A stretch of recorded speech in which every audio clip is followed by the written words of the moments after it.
নমস্কার সবাইকে, আমি পর্ণা। আমি আবারও চলে এসেছি আলপনার ভিডিও নিয়ে। তোমাদেরকে কথা দিয়েছিলাম আমি খুব তাড়াতাড়ি পার্ট 2 এর ভিডিও নিয়ে চলে আসব।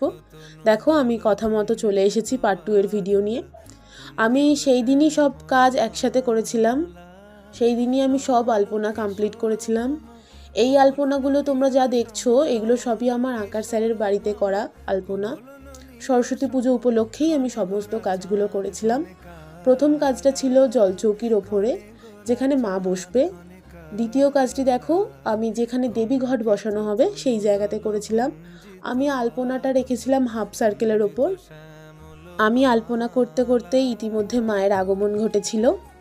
তারপর দেখো আমি দরজার সামনে একটা আলপনা করেছিলাম খুবই ছোটোর ওপর। সব শেষে শেয়ার করলাম তোমাদের সাথে আমার পুরো কাজের ফাইনাল লুক। তোমাদের আমার কাজ কেমন লাগলো অবশ্যই জানিও।